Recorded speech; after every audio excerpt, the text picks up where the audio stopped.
Welcome to the carving section. This is part 3. I wanted to start out by covering how long you need to wait before you start tooling your leather after wetting it down. The piece of leather I'm using is from the belly, which is typically not the greatest for tooling. It doesn't like to take water as well. This is most likely because after it's hung to dry during the tanning process, the excess tannins and chemicals that they use probably work their way towards the edge and kind of build up there. That's my only guess for why this is. But I got it sufficiently wet. We'll start a time lapse and a timer to see how long it takes for it to return to its natural color. The water will stay inside the material for a fairly long time, but as it returns to its color, all it's doing is spreading out throughout the leather, and gravity is making it work towards the backside. As long as it's not on a porous surface, the moisture should remain trapped in there for quite a while. You can also do what's called casing your leather, where you dampen it like I did to begin with, and then place it in some sort of container, something that's airtight and won't let any of the moisture escape. This lets the water that you've applied work its way through all of the leather. A lot of leather toolers prefer to do this, as it gives you a better material to carve on. After you wet the leather down, it's a perfect time to go search for all the tools that you're going to need. In my case, it's search. If you're organized, then you can just reach over and grab them from the position that they're supposed to be in. If you're like me, you'll have to search for your tools on your scattered workbench until the leather's ready to be tooled anyways. Once you get all your tools together, in this stage you should have plenty of time to sharpen the swivel blade you're going to be using. I'm going to be using a filigree blade on this one, as it allows me to do tighter corners without having to worry about undercutting, which I'll explain that a little further in the video. I prefer to use the filigree blade over the straight blade for pretty much every project. It's a little harder on the hands. If I'm doing a bunch of straight lines or long lines, then I'll usually switch out for the straight blade, but the filigree blade allows for sharper turns in my opinion, and it's easier to finish lines with the filigree blade. After about 10 minutes, your leather should be returned to its normal color, and you should be ready to start tooling. If you're unsure, check with the back of your hand. It should feel cool or cold to the touch, but it shouldn't feel damp or wet at all. You may have noticed after I was finished sharpening the swivel knife that you were able to see the camera in the reflection off of the blade. It's important to polish it to a mere finish to prevent tugging and to make sure that you get clean cuts. I'll do a separate video on how to sharpen a swivel knife blade properly using a guide and not using a guide. I'll also do my best to explain the differences between different types of swivel knife blades and the reasons you might prefer one over the other, depending on the type of art you might want to produce.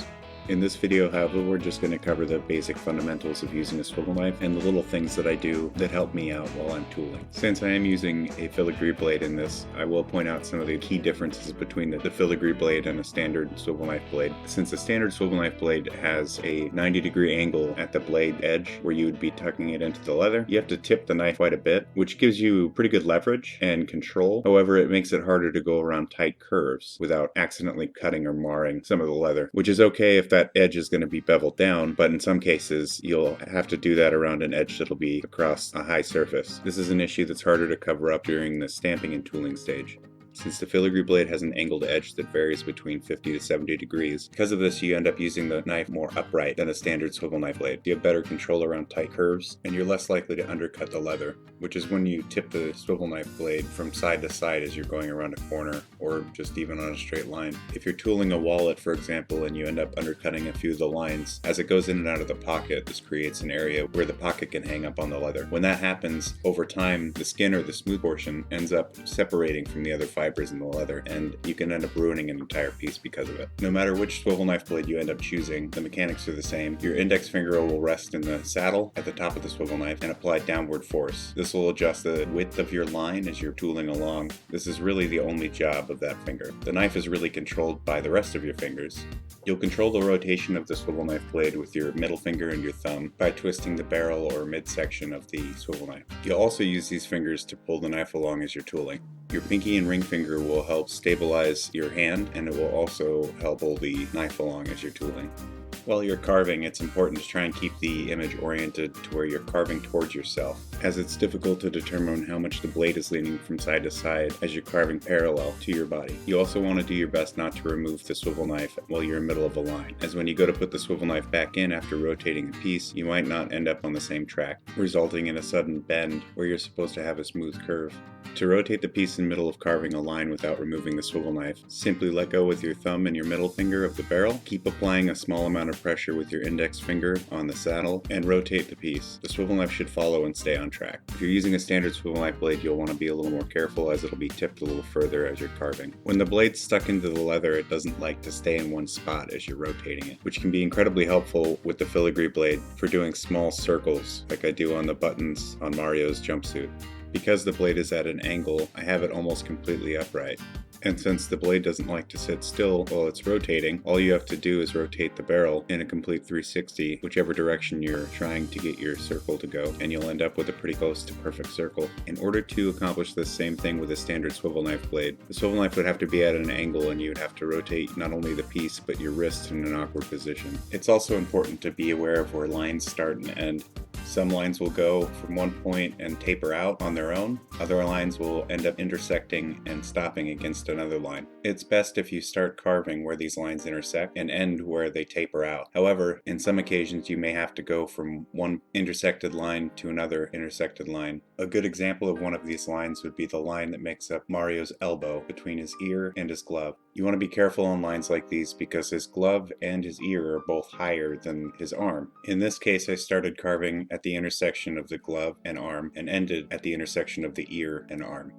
Because I know that the ear is higher than the arm, I'm not going to complete the line all the way up to the ear, as it's going to be beveled all the way around. If I carved all the way up to the line on the ear, I risk leaving a cut mark that'll be in the foreground. Your goal is to create what appears to be a three-dimensional image on a two-dimensional surface. Similar to sculpting or molding, you want to do this without leaving any tool marks, to end up with a result that's as true to life as possible. While carving, you may notice that the swivel knife blade doesn't want to pull through the leather as easily as it did before. When this happens, you may need to add a little more water to the leather, or you may need to sharpen your knife. It's a good idea to strop the knife several times while you're doing a project. Maintaining a mirror finish on the blade is important to make sure that the blade flows through the leather smoothly. If the leather ends up drying out too much and you need to add a little more water to it, just be careful with the amount that you add, because the areas you previously carved will absorb much more water much quicker than the uncut surfaces of the leather. In the last video, I briefly explained how leather tooling can be broken down into three categories: lines, shadows, and textures. In this step, we're solely focusing on lines. And there are two different types of lines. There's outlines, which make up the whole image, and then there's accent lines. The purpose of the outline is to provide a clear separation between layers. The thickness should be fairly uniform, except for when they taper out to meet an equal plane. A good example of this is the line that goes from Mario's hat brim to the top of his hat. It tapers out to a level surface making up the rest of his hat, and showing that the part behind the line is also part of the same object. Accent lines, on the other hand, serve a totally different purpose. They're used to provide more depth and detail to an image.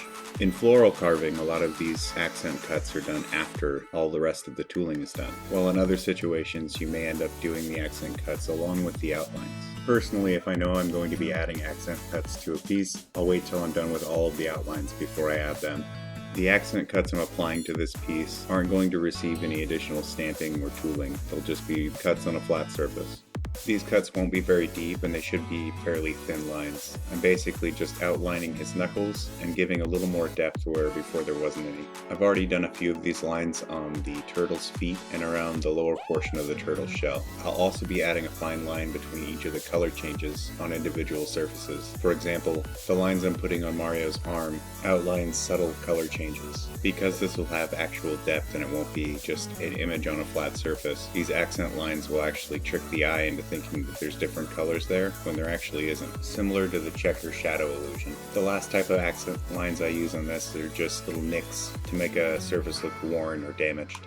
I end up doing this in a few locations on the turtle shell and on Mario's hat. I hope you found this video informative and helpful. Please like and subscribe if you enjoyed what you saw, and leave a comment down below if you have anything to add or you feel like I missed anything that you'd like to point out. You can see other bits of my work on Instagram at Half-Cocked Leatherwork, and I also occasionally live stream on Twitch. Thanks again for watching, and I hope you have a great day.